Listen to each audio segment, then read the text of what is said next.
Welcome to the Student Paramedic Podcast.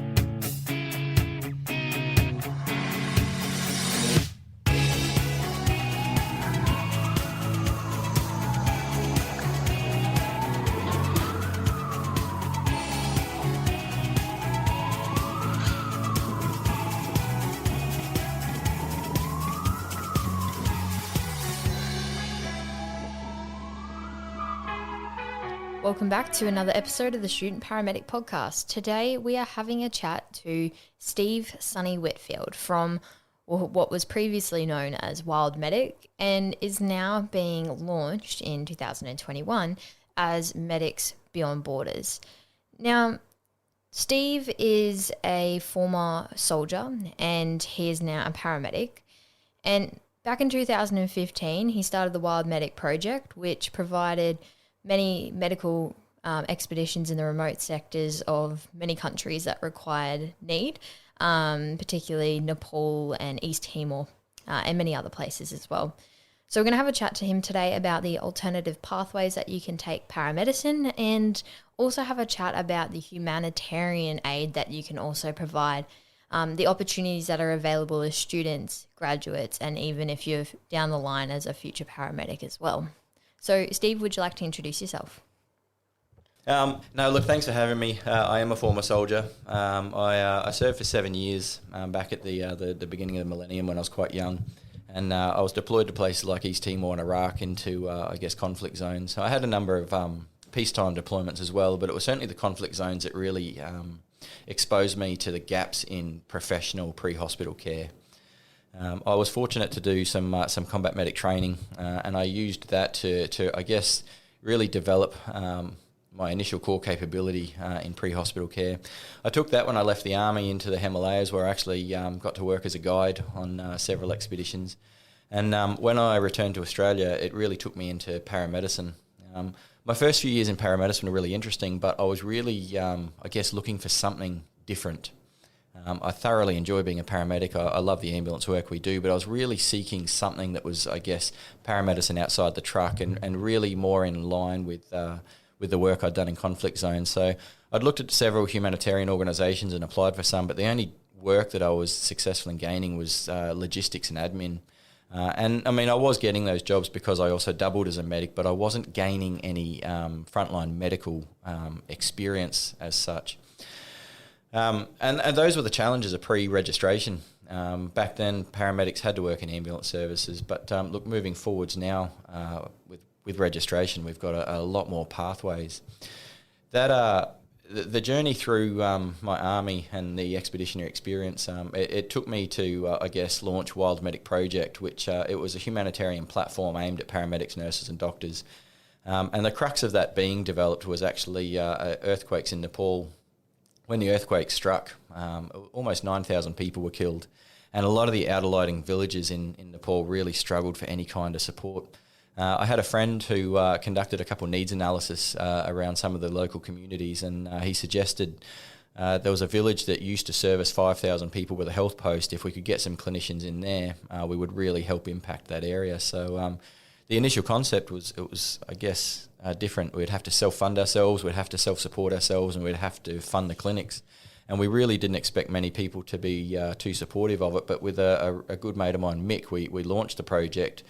And when we put the idea out to our colleagues, we expected to get 3 or 4 people involved with. The first year we had over 60 people apply. Wow. Which I guess just demonstrated there were other people out there willing to lend a hand, even at great cost to them. They're giving their skills for free, they're funding themselves to go, and it literally was providing basic primary healthcare to communities. So, look, that's been my background, and that's where I've started. That's really cool. So just to take that initiative and go, hey, there's some people that need some help, and actually self-funding and doing it all, that's really incredible. What did you find were the major challenges going over and giving pre-hospital care and care to these people? I think the challenge for us is certainly the cultural differences. It's one thing to say, hey, we're going to go over there and give you free healthcare. And it's another to actually go over there and say, hey, what do you need? How can we support you? Those are two very different approaches. And I think initially we had that approach wrong. And I would be honest in saying we went into it a little bit naive, I guess. But after a couple of teams had cycled through, it really became obvious to us that we needed to shift the approach and really focus on giving the community a voice into what they needed, not what we thought they needed. And so what we did is we actually established a community health committee with the local health authorities. And that gave the community a real voice to say, these are the issues that are affecting us. And it enabled us to then go back and say, well, this is our capability. This is what we can do. This is what we can't do. And I guess marry those up so then we can really start impacting primary health care at that community level. That's really great because that would make it way more sustainable in the sense of actually involving the community as well. So which countries have you taken Wild Medic Project to? So the Wild Medic Project, it started as the concept in Nepal, and we rotated a lot of teams through there in the first year. We were then approached to, I guess, model a similar platform in East Timor. And then we were also asked if we could go over and support EMS and ambulance development in Vanuatu, Samoa, and in Fiji. So we had to, again, taking the lessons learned from those initial deployments in Nepal, we had to really model our approach based on the cultural needs of the community. And one of the things that became really apparent, I guess, is rather than providing clinics and pre-hospital healthcare, dramatically change the focus to actually providing educational opportunities in primary health to the local clinicians and the local community and really develop their core capability. That approach really gave them, I guess, ownership over the projects and really enabled them to start driving them. So we would bring teams in to literally run educational opportunities, development projects, and increased capability whilst we're there. And the self-funding of the people involved also enabled us then to purchase equipment for them, which would then also contribute to further education. So it was a really interesting journey for us as paramedics to be on. That's really interesting. And that would make it incredibly, way more sustainable, obviously teaching the community, giving them the skills rather than always coming in and providing those care needs and everything. So that's really, I guess, a sustainable way of doing it. Have you found that obviously COVID's been a challenge and now Wild Medic is probably not able to go ahead anymore, but where do you think that you will take it now, having all of this experience with Wild Medic, and what does the future look like? Well, look, 2020 is one of those years, isn't it? They say a pandemic comes around once every 100 years, and we've managed to nail it in our lifetime. Wild Medic ran for 5 years and reasonably successfully. We were successful in deploying over 200 clinicians into 5 countries, and we ran 18 disaster deployments during that time. So it was a busy time period, and like I said, we continued to evolve and adjust and learn. Unfortunately, when 2020 came around and COVID-19 shut down international travel, we actually had over 40 people overseas on projects. And so we had, I think at the time, we had about 70 hours notice that the borders were closing and we had to bring people home. And it wasn't like these people were just in the capital cities. These people were in far-reaching communities that we had to try and logistically coordinate their evacuation. So it was quite costly. And the model for Wild Medic was built on clinicians self-funding themselves going. So when people couldn't go anymore, the funding dried up and the projects had to dry up. So it was a sad day for Wild Medic, but it was certainly a testament to both paramedics, nurses, doctors, healthcare professionals. We had people from Australia, New Zealand, America, England, Belgium, Norway, all over the place deploy with us. So it was a real testament to people are willing. We had an opportunity to, I guess, float Wild Medic a little bit longer, but we elected not to because the money we had left, we'd rather inject that into some of the projects that were still functioning at the time. So we made the tough decision to close it down a couple of weeks ago. But it's one of those things where it's just the end of a chapter. It's not the end of the story. Like I said, 200 people were behind Wild Medic when it was at its peak. And so the lessons that we learned were far and wide. And it would be a shame to lose that, especially with national registration taking paramedicine to the next level. No longer is just an ambulance service the only place you can work, and paramedics are being utilised in a lot of opportunities these days. So we're looking at developing a new platform now moving forwards. It's going to be Medics Beyond Borders. And it's going to take a lot of the Wild Medic ethos into it, but it's also going to be looking at other strategies for self-funding ourselves to, subsidise the cost of clinicians moving into these places. And we're also we're going to be really developing the educational component. So rather than needing people to actually travel into these countries to deliver the curriculum, we're really looking at online strategies, getting communities online so they can access this information and do it for free. So for us, although Wild Medic's wrapping up, it's a sad time. It's not the end of the story, and it's actually quite an exciting opportunity for us. Definitely. And do you provide an opportunity for students and graduates alike to get on board with these types of projects, or do they need previous experience? Look, people are where the power is. Back in 2018, we actually we launched a pilot program with a student team. So up until 2018, we had only taken qualified paramedics, nurses, doctors, healthcare professionals into these areas. And look, that is often what is required. They are delicate communities and they are delicate relationships, and we need to be careful. We ran a pilot program in 2018 where we actually took our first student team. And the way we managed or mitigated the risk of the students autonomously practicing was we took over 2 supervisors, so qualified paramedics and nurses, and they actually worked in conjunction with local health authorities, so a local nurse, a local doctor, a local pharmacist. So you actually had 10 students supervised by 5 qualified people. And it enabled us to use the students in assessment roles. They could go down, collect the history, work up the patients, make assessments, and then feed that back to the supervisors who would either agree or disagree.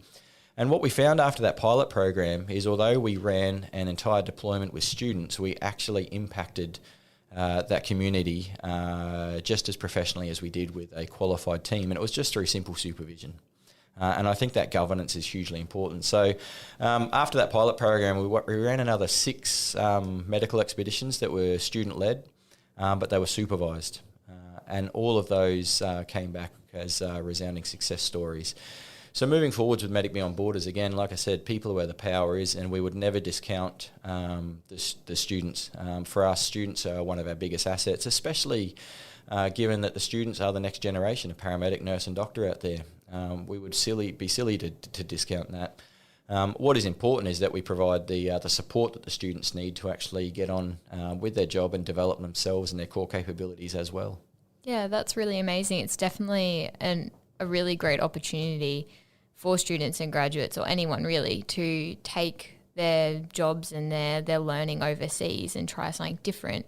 What type of skills do you think that you've gained, and do you think that all these people volunteering can gain from doing humanitarian work overseas?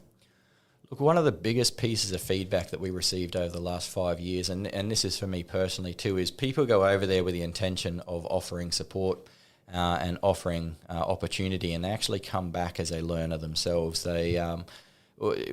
Frequently we used to get feedback from people saying, I've taken so much more away from that than I ever thought I would, and I've taken more away from that than I ever could have given. So it's the experience. It's understanding that although we may have skills, we're still lifelong learners.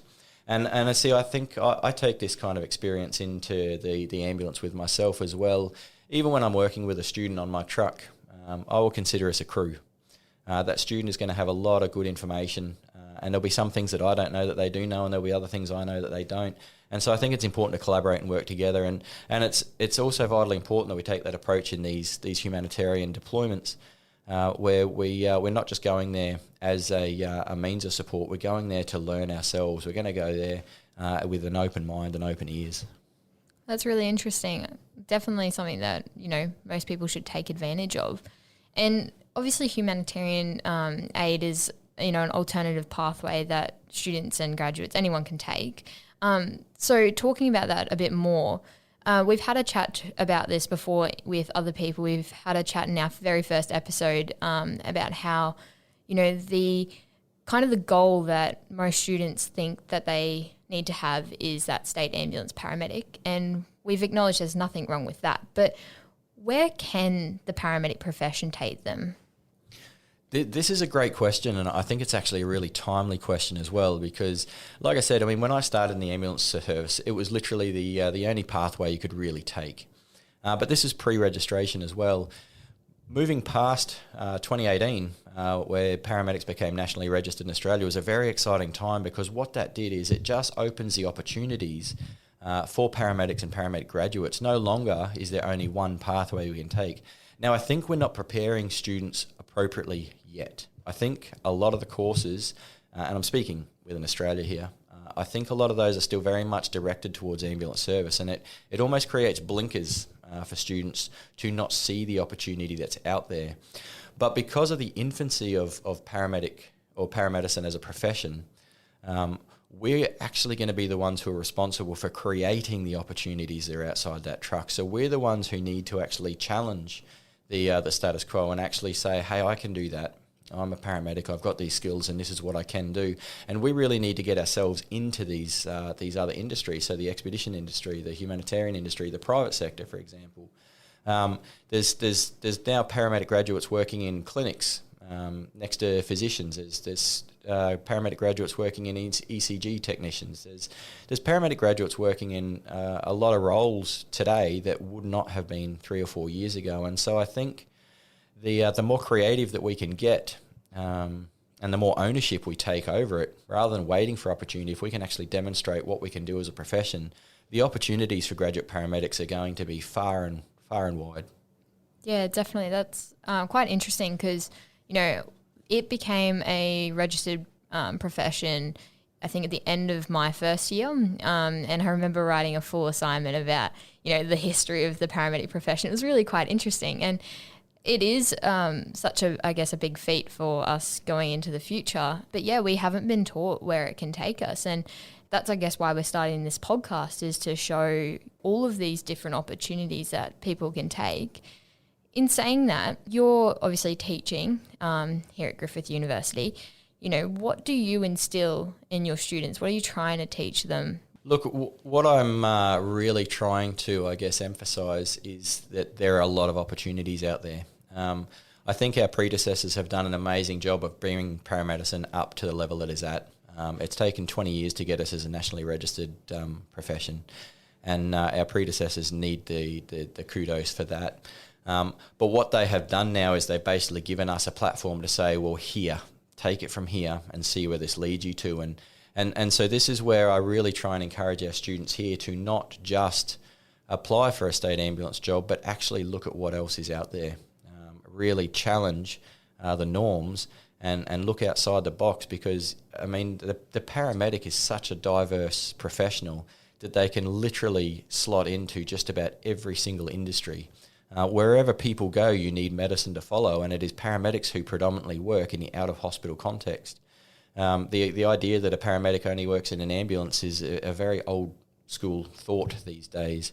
And so I just try and really instill that into the students that are leaving us, that once they graduate, the world is literally their oyster. They literally need to challenge what's normal and demonstrate where paramedicine can take them. And I think all of us will be really surprised at where we end up seeing paramedics over the next decade.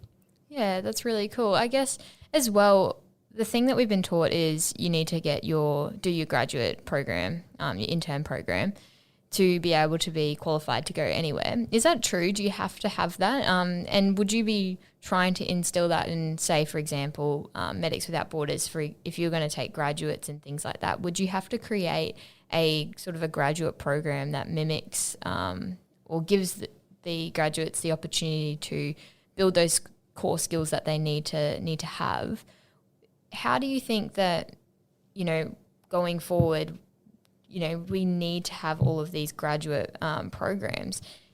Do we need to instill them in all these different alternative pathways? Yes and no. There's two schools of thinking here. One of them is that we have a supervised program. And a lot of this you'll see in state service. So anywhere from, 3, 6 and 12-month graduate programs where you're supervised out on the street. And look, I think there's huge value to that. There's huge value to being supervised by someone who has the experience to allow you to grow. But the other angle to take is a graduate paramedic has a lot of good knowledge. What they are lacking is the experience. How can they get experience without supervision, and can they do it safely? Those are the questions we need to ask. And although controversial, I believe it can be done, and it can be done simply through managing people through scopes of practice. I wouldn't put a graduate paramedic out there on a project with an advanced care scope of practice or an intensive care scope of practice, but I may be inclined to put a graduate paramedic out there with a basic life support scope of practice, because that limits what they can do, but allows them to develop themselves and get the experience. I mean, so much of what we do is actually talking to people and managing scenes. And so I think that there's very much those two schools of thought there, and as long as they're managed appropriately, they are both viable opportunities. A lot of the Pacific Islands, a lot of our neighbours around Australia, if an ambulance service even exists, if it exists, they're lucky, but if it exists, a lot of them are actually basic life support medics. They're advanced first aiders. They haven't had the same educational opportunities as us. And so this is where I think the skills and knowledge of a graduate paramedic can actually impact these areas quite usefully, as long as we control their scopes. I don't see an issue with putting a graduate paramedic with a local Pacific Island officer who has experience in managing out-of-hospital paramedicine for several years, but doesn't have the clinical scope of practice. It's all about building each other. So I think there's huge value in the graduate programs, but I also think we can get strategic in potentially investigating how graduate paramedics can work independently. And we already see this in some of the private mine sites around Australia. A lot of those do not have graduate programs. They will be taking graduate paramedics and putting them in some remote roles. And it is very much a sink or swim kind of mentality. And I think if we find a delicate balance between those and the graduate programs, then we're actually going to be on a really good footing to move forwards. That's really interesting, because we chatted to Britt Shaw in our first episode, and she said that basically when she finished her degree, she went as a graduate paramedic in a mine site in the middle of nowhere. And she was the only one. She had to learn the skill of, okay, I'm by myself in this remote town. I need to either learn or I sink, basically. Like, you just need to figure it out, and it built that skill going into her graduate program. It certainly builds resilience too. But, I mean, look, the other piece of advice that I give the graduates when they leave here is don't overcomplicate it. Every single technical skill that we have learned as a paramedic comes back down to ABC. And if we keep it that simple, you should survive. Pretty much most of the people we've had a chat to on this podcast have all mentioned just straight back to that systematic approach, going straight back to that, even talking to Micah flight paramedics who have said, well, when things go down the drain, we literally just go back to DRABC. Every single skill you learn will support ABC. So. No, that's interesting. So if with that rural remote experience that you have had, you know, being resourceful is a really important skill, because you're the only one most of the time in that local community. How does that build resilience, and how do you think students can build resilience now as students on their placements and in university? Look, the challenge with resilience is also your own experience. The work that we've done in the developing world in out of hospital care, it's not for everyone. We're very fortunate in Australia to live and work in some very controlled systems. We've got good roads, we've got good traffic management, we've got great healthcare, we've got an awesome ambulance service. And so we learn to live and work and survive in those. And a lot of that is based on risk mitigation strategies that have kept us safe. When you move into some of these remote and rural projects, these systems dilute. There's a lot less systems to actually support you. And the more remote and the more rural you get, the less and less and less support there actually is. And so it can actually really challenge some people who are very good clinicians or very good students to actually operate in that kind of environment. And look, an example is just before the global shutdowns, I was actually working out in the Pacific Islands on a project. And we were tasked with an aeromedical retrieval to a remote island. But there is no air ambulance in this country. So the only option we had was to choose between two different air taxis. And the best we could do was actually remove the back seat from one of them and put a mattress on the floor. Now this would challenge anyone professionally who is used to working in Australia. But when you've built, I guess, a bit of resilience working in the developing world, you understand that you can only do things with what you have. At that time, the best option was to use an air taxi with a mattress on the floor. We had no other choice. It was either that or the people don't get help. And when we flew to the outer island, we had 3 patients, and we had to position them, one near the pilot, one on the floor, one on the seat next to me. The equipment was not strapped down. there was nowhere to strap the equipment down. It's an air taxi. So we had an oxygen kit sitting off to the side. We had a Life Pack 12, cable tied to a seat post to stop it bouncing around. It was challenging to say the least, but I guess these experiences do build your resilience in keeping things as simple as you can. What can I do with what I have? And see, this comes back to what we were just discussing with ABC as well. If you're by yourself and you don't have much experience, well, what can you actually do? If you manage the ABCs, you are advocating for that patient. If you get too lost in the complexities of the case, you won't be advocating for the patient. The same principle applied on this remote retrieval. Literally, what did these people need? They needed to get off the island. How are we going to do that? We could use a boat that would take 3 days, or we could use an aircraft that would take an hour. So we had to do the best with what we had, and I think that builds the resilience of the clinician. That's really interesting. And yeah, definitely we don't think about that because we're quite, I guess, naive going into placements when we're in, Metro North, Metro South, or, just with all these resources with Haru and with CCPs on backup. So having all of those resources makes, life easier, but it'd be really quite interesting to try, a case where those things, you don't have those things and you have to problem solve. Well, even when you raised Britt Shaw, I mean, she was working in an area that had none of those resources. The actual resource that they were relying on out there was her, and that can be daunting. That can be challenging. And again, the only way that you can survive that kind of situation is you need to plan and prepare. And keep things simple. I like that. Keep things simple. That's a good little tip. Very nice. So I guess now with your Medics Beyond Borders, when will that be releasing? Look, we're looking at 2021. We would like to start some of the deployments again as soon as possible, but with the uncertainty in global travel, I think... Again, being in Australia, we're so fortunate. We literally haven't been impacted like most of the world with COVID-19, and I think because life is relatively normal at the moment, people assume international travel will get going again, whereas there's third and fourth waves happening all through Europe and North America at the moment, so it's a very delicate situation. We're going to be launching Medics Beyond Borders in sort of early 2021, and although we're going to have some scheduled deployments, and we've got a couple of new projects too, apart from the Pacific Islands.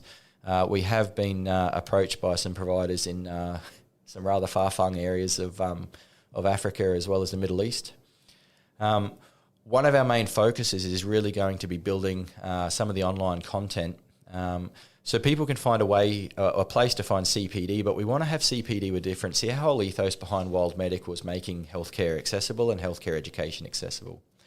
And so our approach in early 2021 is to be launching some online CPD that clinicians in Australia and New Zealand can access for a small fee. But every time they access that CPD, it's going to provide the CPD to officers who are working in these low GDP countries. So they can actually access the same level of education that our officers can. So for us, there's going to be a real ethos behind it, and the concept is that we're really trying to provide the educational opportunities via online means while we can't travel. Yeah, very nice. So obviously this will be releasing in 2021. So for all of our listeners at this time that the podcast is releasing, definitely go have a look at them. They'll have their website up by then. Just check them out and start supporting them. Now, Steve, we're going to go through our last 3 questions. They're the questions we ask every single guest, just so the students and whoever's listening can get a different perspective. So our first one is, it'll be, what did you wish you knew as a student? Most of our work is actually communication. If you can't communicate, you can't treat. If you can't communicate, you can't build rapport. We have to learn how to communicate with people. And a big part of communication is actually understanding your own bias. And we see this dramatically on overseas deployments.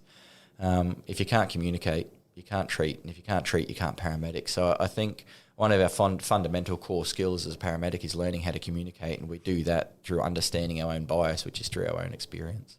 That's a really good piece of advice. Very simple, but very well worth it.